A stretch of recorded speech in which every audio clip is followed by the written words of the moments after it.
रामायण प्राचीन भारत की सबसे महान गाथाओं में से एक है जो बुराई पर अच्छाई की विजय की दास्तान को सुनाता है। रामायण के हर एक पात्र का एक गहरा मतलब है। आइए जानते हैं रामायण के 10 सबसे शक्तिशाली योद्धाओं के बारे में। मेघनाद। मेघनाद जो कि रावण का शक्तिशाली पुत्र था। वो एकमात्र ऐसा योद्धा था जिसके पास तीनों देवों के अस्त्र थे, यानी कि ब्रह्मदेव का ब्रह्मास्त्र, विष्णु का वैश्वनास्त्र और शिव का पुष्पत अस्त्र। मेघनाद ने अपने गुरु शुक्राचार्य से युद्ध कला में महारत हासिल की और हर तरह के दैवीय अस्त्र प्राप्त किए। मेघनाद को ब्रह्मदेव ने इंद्रजीत नाम दिया था क्योंकि उसने इंद्रदेव को हराकर स्वर्ग पर विजय प्राप्त की। मेघनाद की युद्ध नीति काफी अलग थी। वो हर युद्ध से पहले खुद को छलावे से अदृश्य कर लेता था, जिसकी वजह से वो युद्ध में अजय था। यहाँ तक कि रामायण में मेघनाद ही इकलौता ऐसा योद्धा था जिसने श्री राम और लक्ष्मण को हराया था। लक्ष्मण भी मेघनाद को तभी हरा पाया था जब वो अपने छलावे से बाहर आया था। अतिकया। अतिकया रावण का दूसरा बेटा और मेघनाद का छोटा भाई था, जो कि रावण और मेघनाद के बाद लंका का सबसे शक्तिशाली योद्धा था। एक बार अतिकया ने कैलाश पर्वत पर भगवान शिव को क्रोधित कर दिया, जिससे उन्होंने अपना त्रिशूल अतिकया पर फेंक दिया। लेकिन अतिकया ने बीच हवा में ही शिव जी के त्रिशूल को पकड़कर शिव जी के सामने बड़े आदर से हाथ जोड़कर खड़ा हो गया। शिव जी अतिकया से इतने प्रसन्न हुए कि उन्होंने अतिकया को धनुष बाण और दिव्य अस्त्रों का गुप्त ज्ञान दिया। उसने अपने भाई मेघनाद के साथ मिलकर अपने पिता को तीनों लोकों पर विजय करने में मदद की थी। अतिकया काफी शक्तिशाली होता था, लेकिन उसका अंत लक्ष्मण ने ब्रह्मास्त्र से किया। वाली इंद्र भगवान का वानर पुत्र था और सारे वानरों का राजा भी। कहते हैं कि वाली में 70,000 हाथियों की शक्ति थी। और तो और वाली को ब्रह्मा से वरदान मिला था कि जो भी वाली से युद्ध करेगा वो अपनी आधी शक्ति खो देगा। वाली इतना शक्तिशाली था कि उसने एक बार रावण तक को युद्ध में हरा दिया था। लेकिन वाली को पराजित भी श्री राम ने ही किया। वाली के उनके भाई सुग्रीव से युद्ध के दौरान श्री राम ने वाली पर बाण चलाकर उसका वध किया था और फिर उसके बाद सुग्रीव को वानरों का राजा बना दिया था। सुग्रीव सूर्यदेव का वानर पुत्र था। श्री राम की मदद से वाली को हराकर वो वानरों का राजा बना और फिर श्री राम की वानर सेना का सेनापति। सुग्रीव श्री राम की सेना के सबसे शक्तिशाली योद्धाओं में से एक था, जिसने रावण की सेना के कई योद्धाओं को हराया था, जैसे कि कुंभ, निकुंभ, प्रघास, महोदरा और विरूपक्ष। कुंभकर्ण। रावण का छोटा भाई कुंभकर्ण एक महान योद्धा था, जिसको युद्ध में इंद्रदेव के जितना शक्तिशाली कहा जाता था।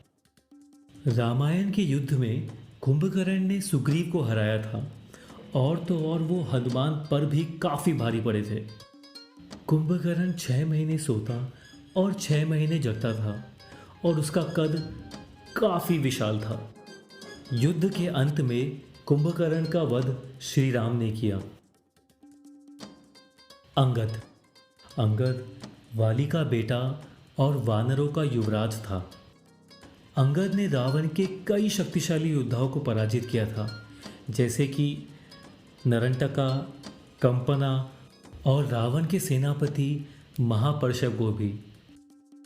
अंगद और उनकी मां ने ही सुग्रीव को श्री राम की सीता को ढूंढने में मदद करने के लिए कहा था।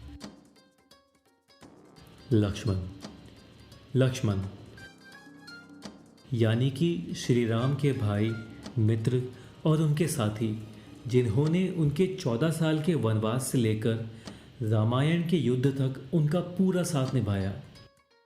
लक्ष्मण दरअसल शेषनाग का अवतार है, जिस पर विष्णु जी आराम करते हैं। वो एक कुशल योद्धा थे, जिन्होंने रावण की सेना के बड़े से बड़े योद्धाओं को हराया था। यहाँ तक कि रावण के पुत्र मेघनाद का वध भी लक्ष्मण ने ही किया था। श्री राम और हनुमान की तरह ही लक्ष्मण पर भी कई दैवीय अस्त्रों का कोई असर नहीं होता था। हनुमान। पवन पुत्र हनुमान शिवजी के अवतार हैं, जो कि अत्यंत शक्तिशाली हैं। वो रामायण के सबसे शक्तिशाली योद्धाओं में से एक हैं और श्री राम के सबसे बड़े भक्त भी। हनुमान के लिए कुछ भी करना नामुमकिन नहीं है, चाहे वो समुद्र फांद कर सीता जी को ढूंढना हो या फिर रावण की पूरी लंका में आग लगाना। हनुमान गदा चलाने में सबसे कुशल थे। ऐसा कोई भी दैवीय अस्त्र नहीं है जो कि हनुमान जी का कुछ भी बिगाड़ सके। रामायण के युद्ध में श्री राम को जीत दिलवाने में हनुमान जी ने अहम किरदार निभाया था। और तो और उनके भाई लक्ष्मण की जान बचाने के लिए पूरा का पूरा संजीवनी पहाड़ ही उठा लाए थे वो। हनुमान ने रावण के कई शक्तिशाली सेनापतियों को हराया था, जैसे कि अग्निकेतु, देवांतका, अहिरावण, महिरावण और अकंपना। रावण। ऋषि विश्रव का सबसे बड़ा पुत्र लंकापति रावण लंका का राजा होने के साथ साथ तीनों लोकों का सम्राट भी था। रावण सबसे कुशल और शक्तिशाली योद्धाओं में से एक था, जिसने यमदेव और मृत्यु को हरा दिया था।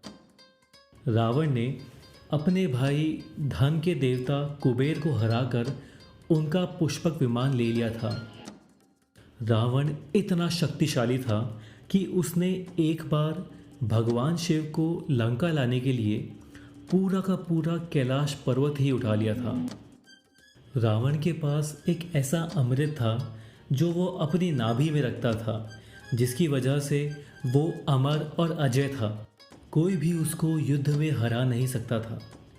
श्री राम ने युद्ध में रावण की नाभि पर ब्रह्मास्त्र चलाया था, जिसकी वजह से रावण का अमृत सूख गया और उसका अंत हो गया।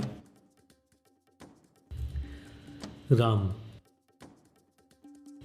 श्री राम विष्णु जी के 7वें अवतार हैं और रामायण की गाथा के नायक भी। वो राजा दशरथ के पुत्र थे, जिनको ऋषि विश्वामित्र ने युद्ध कला की शिक्षा दी और कई दैवीय शस्त्रों का ज्ञान भी दिया। श्री राम का धनुष यानी कि शारंग धनुष सबसे शक्तिशाली धनुष था। रामायण युद्ध में श्री राम ने राक्षस भाइयों खारा और दुसान सहित उनकी 14,000 राक्षसों की सेना को 1 घंटे में हरा दिया था। रामायण के युद्ध का अंत श्री राम ने रावण को ब्रह्मास्त्र से मारकर किया था।